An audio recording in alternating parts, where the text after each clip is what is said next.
میں اور کیا کہہ سکتا ہوں؟ جان ایلیا۔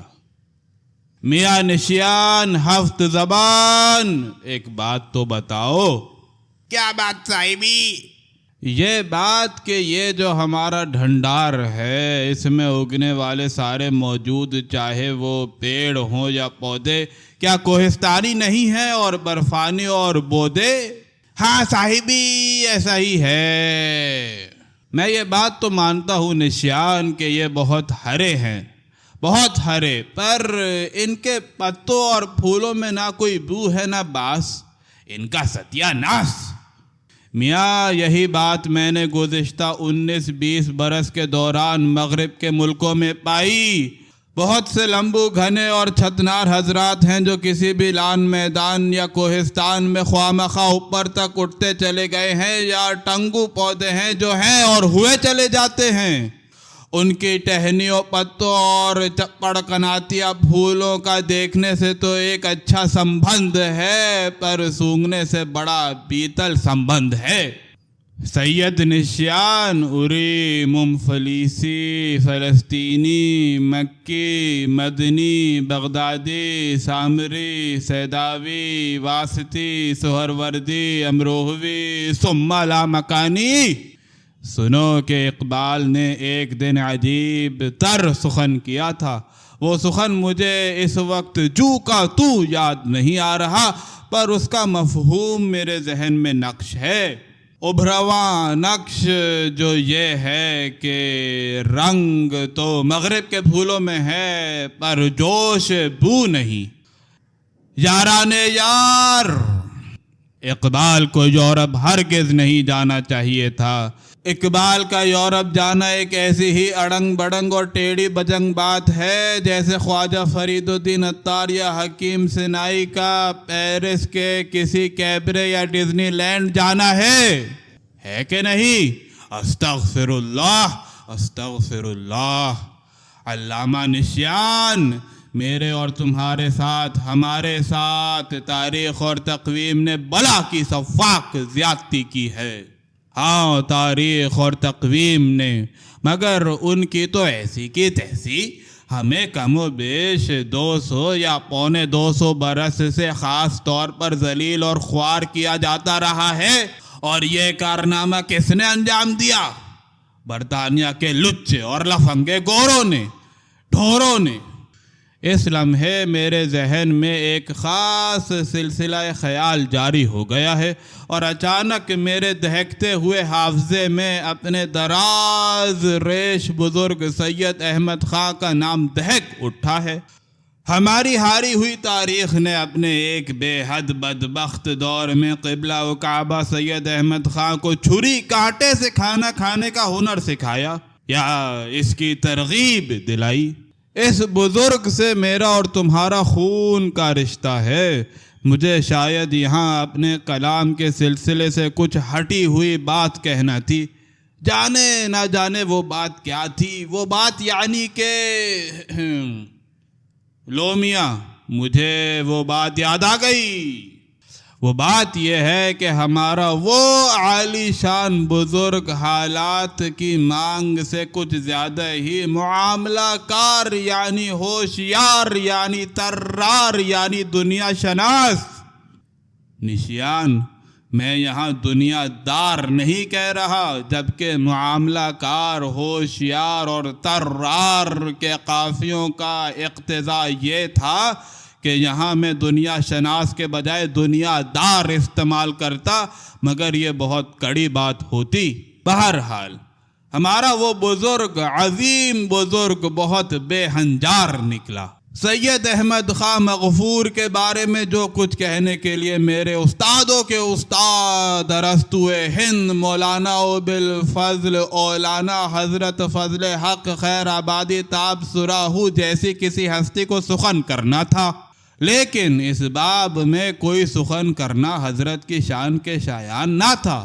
اور پھر یہ بات بھی ہے کہ سید احمد خان سے مغفور کا کوئی سخن کرنا حضرت مولانا کے حق میں ازالہ حیثیت عرفی کا سبب بن سکتا تھا، اور وہ یوں کہ سید احمد خان مرحوم نے نوجوانی کا ایک بیش قیمت حصہ پہلوانی کی ورزش میں بسر فرمایا تھا۔ تم جانتے ہو کہ وہ کس قدر لہیم شہیم واقع ہوئے تھے۔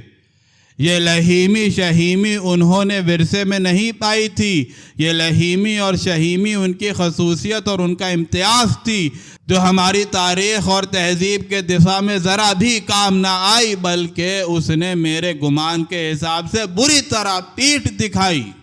یہاں میں ایک مشورہ دینا چاہتا ہوں، اور وہ یہ ہے کہ کسی بھی شائستہ اور شریف انسان کو لہیم شہیم نہیں ہونا چاہیے، اور اگر وہ قضائے کار سے لہیم شہیم ہو گیا ہے تو اس کو رضاکارانہ طور پر اپنی لہیمی شہیمی سے دستبردار ہو جانا چاہیے، تاکہ مہذب محلے والوں کو اس کی طرف سے کسی شورا پشتی اور سرشوری کا خدشہ نہ ہو۔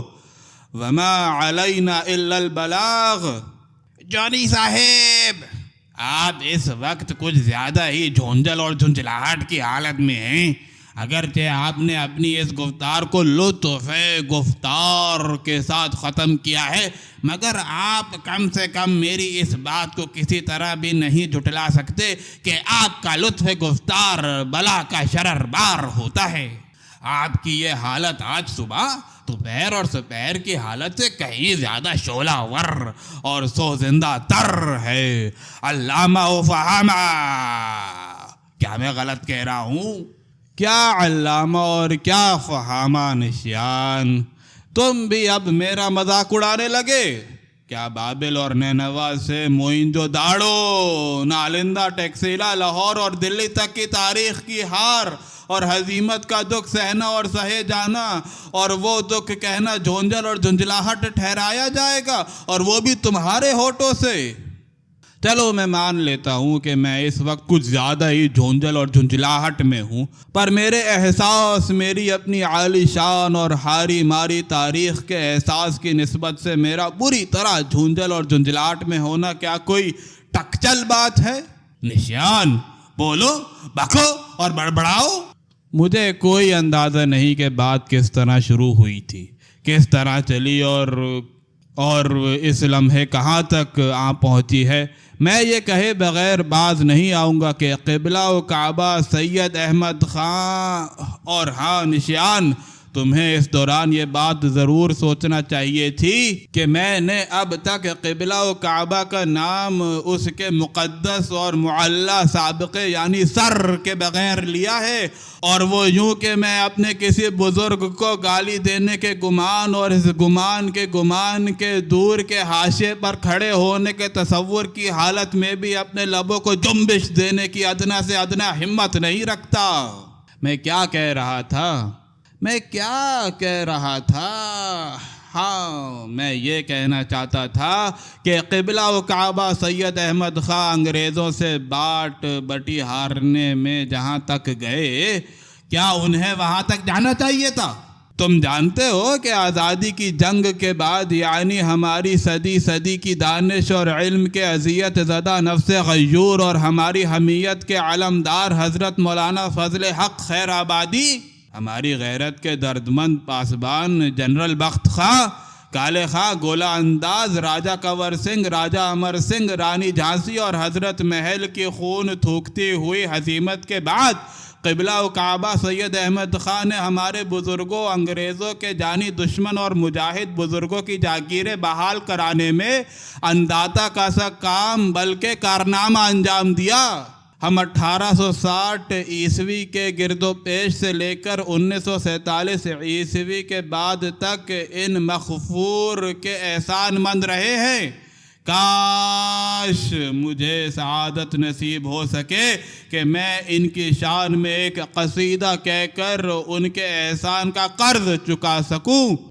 مگر نسیان کیا میں اپنے وجود کی ان خراشوں، ان زخموں اور خون چکا شگافوں کو بھول سکتا ہوں جو گورو حرام خوروں کا عطیہ تھے؟ مجھے اپنے اندرون کے اندرون میں جو کچھ دکھ ہے وہ یہ ہے کہ سید احمد خان نے ہمارے معاملے کو کچھ اور ہی طرح سمجھنے اور اسے نمٹانے کی کوشش کی، اور یہیں سے میں ان کے بارے میں دریدہ دہن ہو جاتا ہوں، اور میں اسے اپنی بےہودگی اور گستاخی کے سوا اور کیا کہہ سکتا ہوں؟ بہرحال ہے یوں کہ دل خونی کی یہ داستان درازی چاہتی ہے۔